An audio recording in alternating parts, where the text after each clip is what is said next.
Hello guys. सो chemistry में हम लोग बायोमोलिक्यूल का स्टडी कर रहे हैं, जिसमें हम लोगों ने अब तक कार्बोहाइड्रेट क्या होते हैं, उनके स्ट्रक्चर, छोटी मोटी इन्फॉर्मेशन सारी हम लोगों ने अब तक देख ली। आज गाइस हम लोग डिस्कस करेंगे कि ये प्रोटीन्स क्या होते हैं। तो जैसा कि हम लोगों ने कार्बोहाइड्रेट में एक बात डिस्कस की है कि हमारे बॉडी में जो डिफरेंट ऑर्गन सिस्टम होता है, वो बेसिकली अपना अपना ऑर्गन सिस्टम अपना अपना काम कर रहा है। अब हमारे बॉडी में जितने भी ऑर्गन है, ऑर्गन सिस्टम है, सारा अपना अपना काम कर रहे हैं। तो भाई ये जो काम कर रहे हैं, इनके लिए कुछ ना कुछ तो एनर्जी लगेगा। तो ये एनर्जी बेसिकली हमें कहाँ पे मिलता है? हमें फूड से मिलता है। Just a minute. ये एनर्जी हमें किससे मिलता है? फूड से मिलता है। उसके लिए हम लोग फूड खाते हैं। अभी फूड में आपके बेसिकली अलग अलग न्यूट्रिएंट्स होते हैं। तो उन्हीं अलग अलग न्यूट्रिएंट्स में से प्रोटीन एक हमारा न्यूट्रिएंट्स है। इसलिए हम लोग प्रोटीन खाते हैं और हमारी बॉडी की जितनी भी ज़रूरतें होती है, वो सारी ज़रूरतें बेसिकली प्रोटीन भी पूरी करता है। जिस तरह कार्बोहाइड्रेट पूरी करता था, उसी तरह प्रोटीन पूरी करता है। इसलिए हम लोग बेसिकली प्रोटीन खाते हैं। ठीक है। अभी हम लोगों को केमिस्ट्री के पॉइंट ऑफ व्यू से प्रोटीन को स्टडी करना है।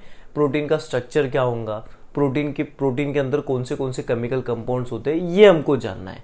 आप बायोलॉजी में एक अलग ढंग से प्रोटीन को पढ़ते हो, बट केमिस्ट्री में आप उसका स्ट्रक्चर, उसकी वो सारी जानकारी आप लोग ले लेते हो। ठीक है। तो चलिए, ये प्रोटीन से कुछ पॉइंट्स क्लियर करने से पहले हम लोग समझते हैं होता क्या है गाइस। एक आपका कंपाउंड है जिसका नाम होता है अमीनो एसिड। हम लोग देखेंगे अमीनो एसिड क्या होता है। मान लो मेरे पास एक अमीनो एसिड है और ऐसे बहुत सारे मेरे पास अमीनो एसिड है, बहुत सारे अमीनो एसिड है। अब हमको क्या करना है, ये सारे अमीनो एसिड को एक में के साथ कनेक्ट करना है किसी बॉन्ड की मदद से। सो किसी बॉन्ड की मदद से हम लोग ये सारे अमीनो एसिड को एक में के साथ कनेक्ट कर रहे हैं। तो गाइस, अगर देखो ये जो पार्ट निकाला है, ये अमीनो एसिड है। अमीनो एसिड क्या होता है मैं थोड़ी देर में आपको समझा दूंगा।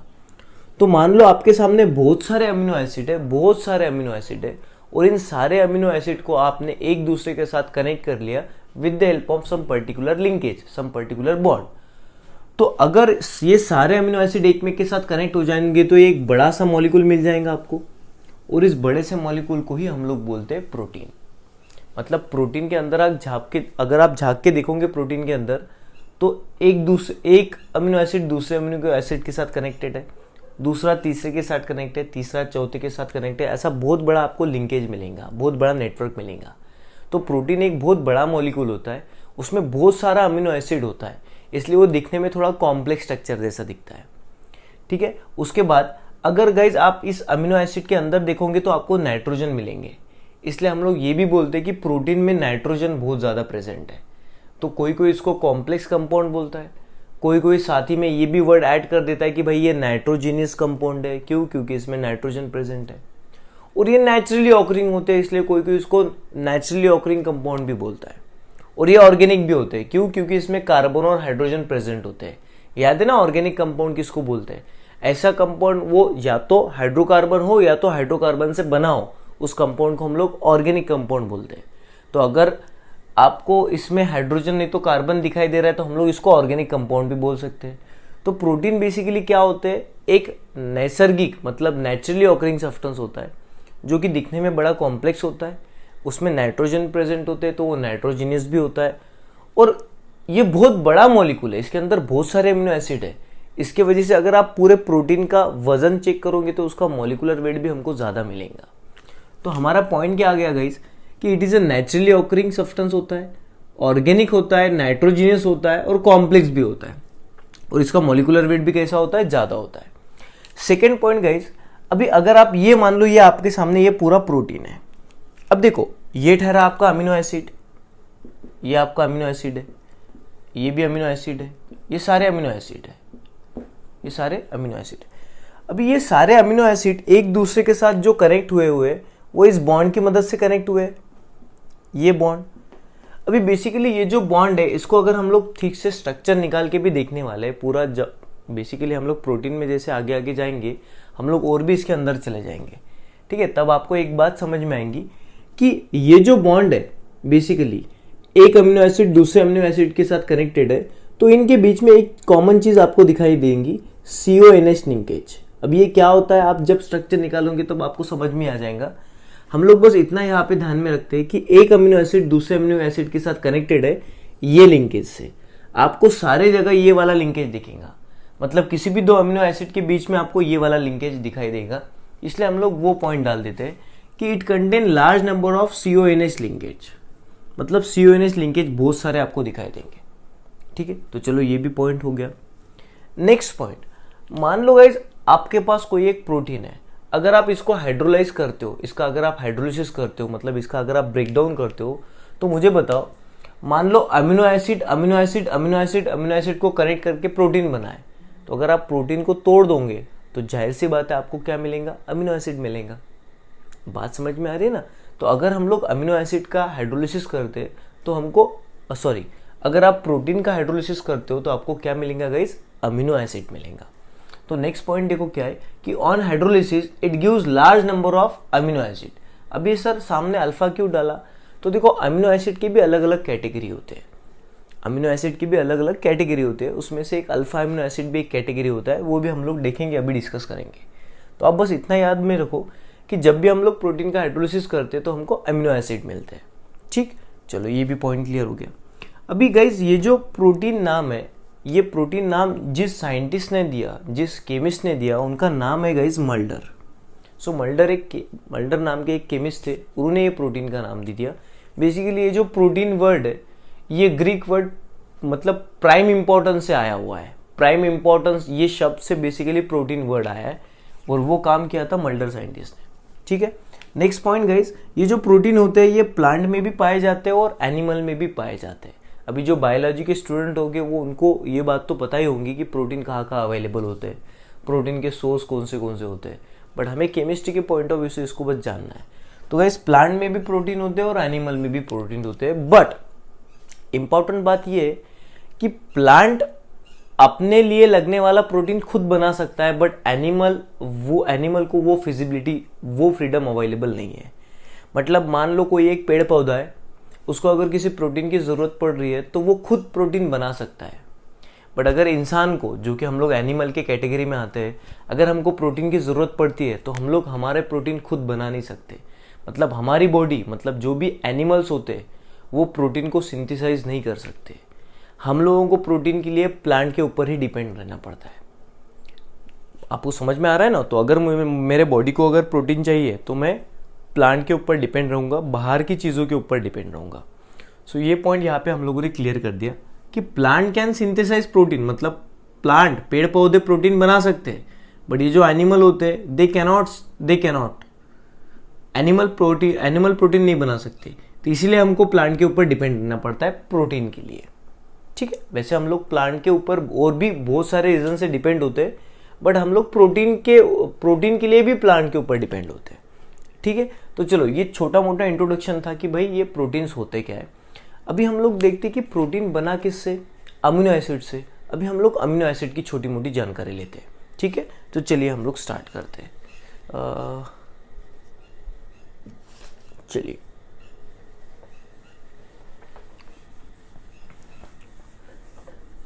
अभी बेसिकली ये जो अमीनो एसिड होता है ये किस तरह से दिखता है, इसका स्ट्रक्चर क्या होता है, हम लोग केमिस्ट्री के पॉइंट ऑफ व्यू से इसको देखते हैं। देखो सबसे पहले आपको क्या करना है, एक कार्बोक्सिलिक एसिड लेना है। मैं एक कार्बोक्सिलिक एसिड आपके सामने लेता हूं।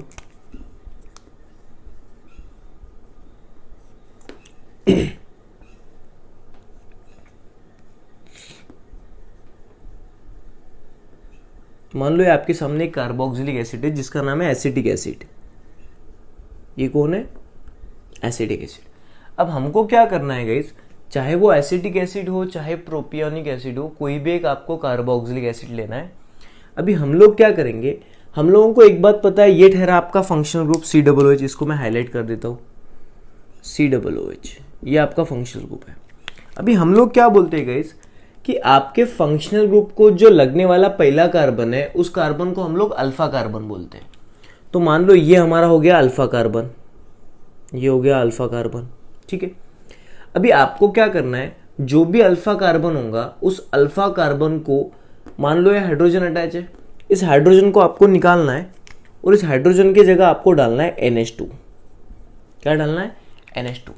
तो किसी भी कार्बोक्सिलिक एसिड में जो अल्फा कार्बन होता है उसको लगने वाला जो हाइड्रोजन होता है वो भी अल्फा हाइड्रोजन हो जाएगा। देखो कहानी कैसी है, हम लोग बेसिक में क्या बात करते हैं कि मान लो अगर ये कार्बन प्राइमरी होता है तो इसको लगने वाले सारे हाइड्रोजन भी प्राइमरी हाइड्रोजन कहलाते हैं। तो मुझे बताओ अगर ये कार्बन अल्फा कार्बन होगा तो ये सारे हाइड्रोजन भी क्या हो जाएंगे, अल्फा हाइड्रोजन।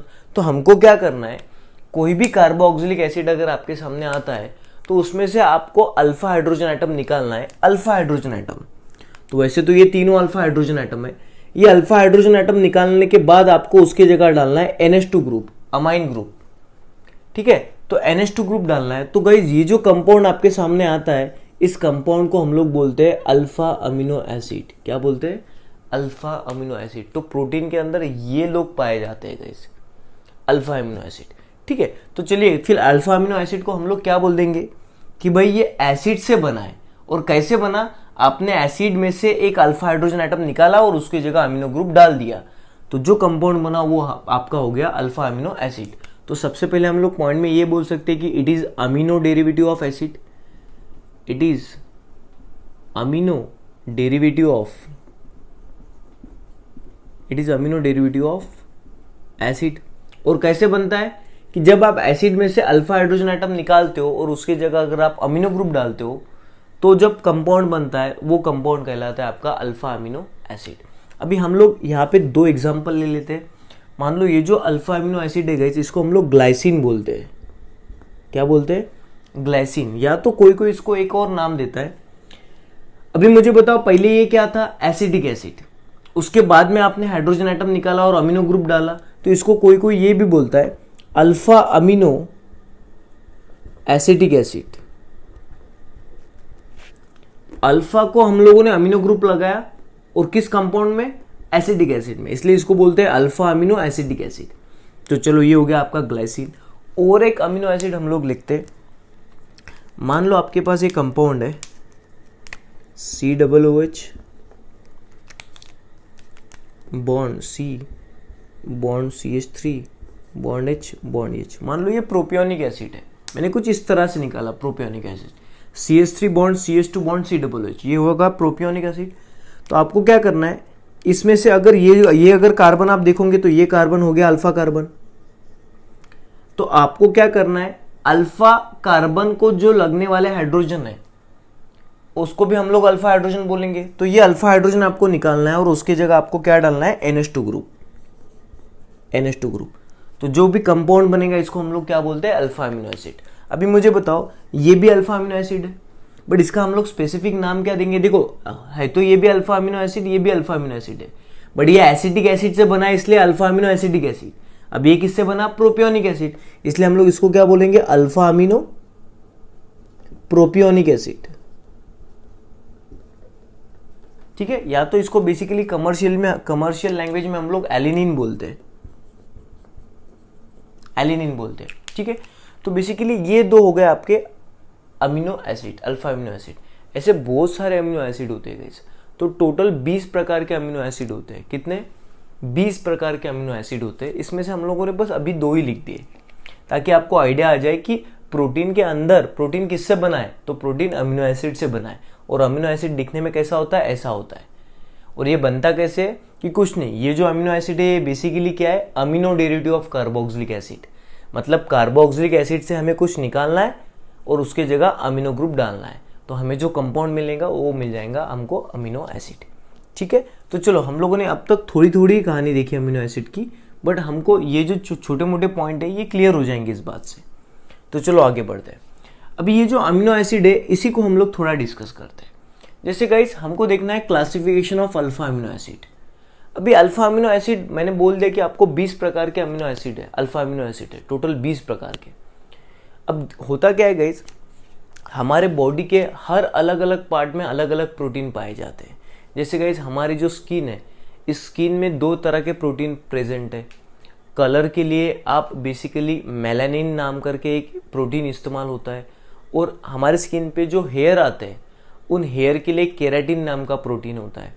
हमारे बोन्स में ओसिन नाम कर का प्रोटीन होता है। हमारी बॉडी पूरी सेल से बनी हुई है।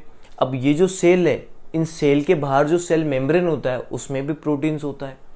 बेसिकली हमारे पेट में, स्टमक के पीछे एक ऑर्गन होता है, लीफ शेप जैसा एक ऑर्गन होता है, लीफ पेड़ के पत्तों जैसा एक ऑर्गन होता है जो इंसुलिन और ट्रिप्सिन करके कुछ सब्सटेंस बनाता है, इंसुलिन और ट्रिप्सिन बनाता है, जो कि हार्मोन्स और एंजाइम्स होते हैं, ये भी एक प्रकार के प्रोटीन्स होते हैं। उसके बाद में गाइज आप हमारे मसल्स में भी प्रोटीन्स होते हैं, हमारे ब्लड में भी प्रोटीन्स होते हैं। तो देखो हर जगह अलग अलग प्रोटीन इस्तेमाल हो रहे हैं। तो ये हर प्रोटीन अलग अलग कैसे बनते हैं, तो हम लोग इसको सिंपल एग्जांपल से समझते हैं। जैसे आपके पास अल्फाबेट कितने हैं, 26। तो गाइज ये 26 अल्फाबेट, मतलब ए से लेके जेड तक, ABCD, ये ऐसे 26 अल्फाबेट्स है। तो मुझे बताओ आपके पास अल्फाबेट्स तो 26 है, बट अलग अलग अल्फाबेट्स का कॉम्बिनेशन करके आप कितने सारे नाम बना सकते हो, कितने सारे वर्ड बना सकते हो, बहुत सारे, अनगिनत। उसी तरह हमारे पास अमीनो एसिड तो 20 है, अलग अलग अमीनो एसिड को कनेक्ट करके हम लोग अलग अलग प्रोटीन बना सकते हैं। ठीक है, तो चले फिर आगे चलते हैं। तो हम लोग अभी क्लासिफिकेशन देखते हैं अल्फा अमीनो एसिड का। तो सबसे पहले गाइस अमीनो एसिड का नेचर, मतलब एसिडिक की बेसिक है, उस पे बेसिस पे हम लोग अमीनो एसिड के 3 कैटेगरी बनाते हैं। सबसे पहले neutral alpha amino acid. Neutral alpha amino acid हम लोग उसको बोलते हैं, देखो मान लो आप देखो ये अमीनो एसिड है। अब ये जो अमीनो एसिड है इसमें COOH भी प्रेजेंट है और NH2 भी प्रेजेंट है। अब आपको पता है गाइस ये जो COOH ग्रुप होता है ये एसिडिक ग्रुप होता है, और सबको पता है अमोनिया जो होता है वो बेस माना जाता है, क्योंकि नाइट्रोजन के ऊपर लोन पेयर है। तो आपका जो अमीनो एसिड है ये कुछ इस तरह का सब्सटेंस है जिसमें एसिडिक ग्रुप भी प्रेजेंट है और बेसिक ग्रुप भी प्रेजेंट है। तो अगर आपके अमीनो एसिड में जितने एसिड ग्रुप, मतलब जितने COOH है, उतने ही NH2 अगर प्रेजेंट होंगे, आई रिपीट, आपके अमीनो एसिड में जितने COOH और जितने COOH है उतने ही NH2 अगर होंगे, तो आपका अमीनो एसिड कहलाएगा neutral amino acid, neutral alpha amino acid. अगर आपके अमीनो एसिड में COOH ज्यादा होंगे, एक से ज्यादा होंगे, मान लो 3-4 होंगे, बट अमीनो ग्रुप उससे कम होंगे, मान लो किसी अमीनो एसिड में COOH 5 है और अमीनो ग्रुप 2 ही है, इसका मतलब ये ज्यादा है और ये कम है। तो किसी भी अमीनो एसिड में अगर COOH ज्यादा होते हैं, COOH ग्रुप ज्यादा होते हैं और NH2 ग्रुप कम होते हैं, तो उस अमीनो एसिड को हम लोग बोलते हैं एसिडिक अल्फा अमीनो एसिड। क्यों एसिडिक बोला, क्योंकि ये एसिडिक ग्रुप ज्यादा है तो एसिडिटी ज्यादा होगा। बेसिक अल्फा अमीनो एसिड किसको बोलते हैं, कि अगर आपके अमीनो एसिड में ये वाले ग्रुप ज्यादा होंगे NH2 ग्रुप और ये कम होंगे, तो वो अमीनो एसिड आपका बेसिक अल्फा अमीनो एसिड कहलाता है। ठीक है, तो बड़े सिंपल है गाइस ये 3 टाइप्स। तो अमीनो एसिड का ये क्लासिफिकेशन होता है। उसके बाद जरूरत के अनुसार भी हम लोग अमीनो एसिड को क्लासिफाई करते हैं। जैसे मान लो हमारे पास टोटल अमीनो एसिड कितने प्रेजेंट होते हैं, 20।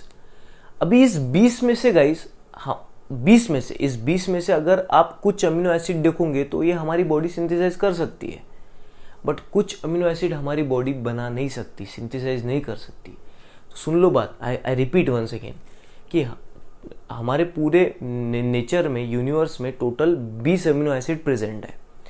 अब ये 20 अमीनो एसिड से हमारी बॉडी प्रोटीन बनाएंगी, बट ये जो 20 अमीनो एसिड है वो पूरे के पूरे 20 अमीनो एसिड हमारे बॉडी में अवेलेबल नहीं रहते।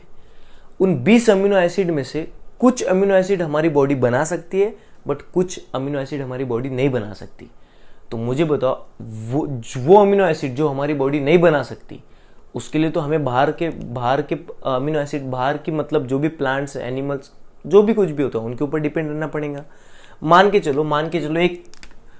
चलो हम लोग एक एग्जांपल ले रहे हैं। एक कोई प्रोटीन है जो कि हमारे स्किन के लिए यूज होता है, मान के चलो। अभी वो जो प्रोटीन है वो 4 अमीनो एसिड से बनता है, मान के चलो 4 अमीनो एसिड से बनता है। हम लोग नाम दे देंगे A, B, C और D। अब ये सारे अमीनो एसिड है और ये अमीनो एसिड अगर कनेक्ट हो जाएंगे एक दूसरे के साथ CONH लिंकेज से, तो ये क्या कहलाएगा, ये हो जाएगा प्रोटीन। अब मान के चलो ये हमारे बॉडी का प्रोटीन है, मान लो स्किन का प्रोटीन है, मान के चलते एग्जाम्पल है। अब ये जो स्किन का प्रोटीन है ये 4 अमीनो एसिड से बना है। अब मान के चलो इन 4 अमीनो एसिड में से C और D, ये तो अमीनो एसिड आपका बॉडी बना सकता है, आपका बॉडी जब जरूरत पड़ी तब बना सकता है, बट A और B ये वाले अमीनो एसिड आपका बॉडी नहीं बना सकता।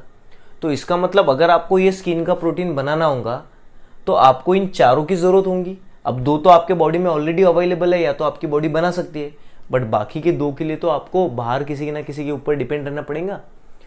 तो देखो ऐसे अमीनो एसिड जो हमारी बॉडी नहीं बनाती, ऐसे अमीनो एसिड जो हमारी बॉडी नहीं बनाती, उन अमीनो एसिड को हम लोग बोलते हैं इसेंशियल अल्फा अमीनो एसिड।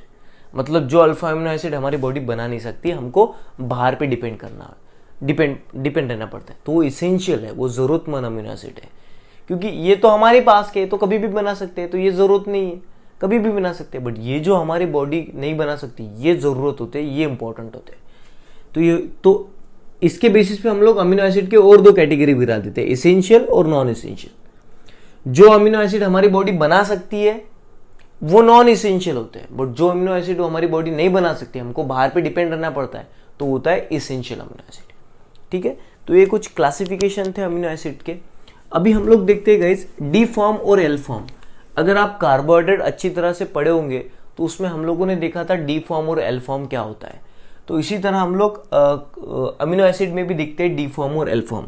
चलिए आइए, मान लो ये आपके सामने मैं एक अमीनो एसिड लिख के दे रहा हूं।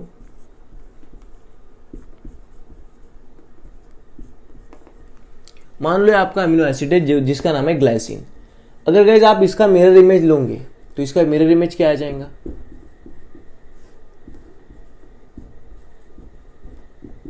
देखो ये मिरर इमेज सही है। तो गाइस डी और एल फॉर्म किसे बोलते हैं? मान लो गाइस आपका जो अल्फा कार्बन है, अल्फा कार्बन, इस कार्बन को जो लगने वाला NH2 ग्रुप है वो अगर आपके राइट साइड में होता है तो हम लोग इसको डी फॉर्म बोलते हैं। आपके ग्लूकोज में आप लोगों ने देखा था, ग्लूकोज में हम लोगों ने OH की पोजीशन के बेसिस पे डी और एल फॉर्म देखा था। अब यहाँ पे OH नहीं है, यहाँ पे NH2 है, बस बाकी सब सेम। तो अगर गाइस आपके अमीनो एसिड में आपका NH2 ग्रुप अगर राइट साइड में होता है तो उसको हम लोग डी फॉर्म बोलते हैं, और अगर आपका NH2 ग्रुप लेफ्ट साइड में होता है तो इसको हम लोग एल फॉर्म बोलते हैं। तो देखो एल स्टैंड फॉर लेफ्ट, अगर ये लेफ्ट होगा, ये एल फॉर्म होगा, तो ये क्या होगा? डी फॉर्म होगा। ठीक है, तो ये डी और एल फॉर्म होते हैं अमीनो एसिड के। ठीक है गाइस, तो देखो ये सारी कहानी थी हमारी अमीनो एसिड की, और ये अमीनो एसिड से बनते हैं हमारे प्रोटीन्स। अभी और भी कुछ है अमीनो एसिड में, हम लोग नेक्स्ट लेक्चर में देखेंगे इनके प्रॉपर्टीज। जैसे फॉर एग्जांपल गाइस मान लो आपने प्रोटीन को सिंथेसाइज तो कर दिया, मतलब आपने प्रोटीन को ब्रेक तो कर दिया, बट इसमें से आप लोग अमीनो एसिड कैसे निकालोगे? मतलब जनरली जो बायोलॉजी स्टूडेंट है, उन बायोलॉजी स्टूडेंट के लिए ये बड़ा इंपॉर्टेंट होता है कि अगर मान लो हम लोगों ने प्रोटीन का हाइड्रोलिसिस किया, मतलब प्रोटीन को हम लोगों ने ब्रेक किया, अब ब्रेक करने के बाद हमें क्या मिल गया? Amino acid. अब इतना आसान थोड़ी ना अमीनो एसिड फटाक से हम लोग निकाल लेंगे, उसका भी एक फिल्टरेशन का प्रोसेस होगा। तो हम लोग अमीनो एसिड किस तरह से मिलाते हैं ये हम लोग जानेंगे। बेसिकली हम लोग कुछ फिजिकल प्रॉपर्टी डिस्कस करेंगे नेक्स्ट लेक्चर में अमीनो एसिड के। तो आई होप कि आपको ये सारी जो भी बातें मैंने बताई प्रोटीन के रिलेटेड वो आपको समझ में आएंगी। Thank you so much.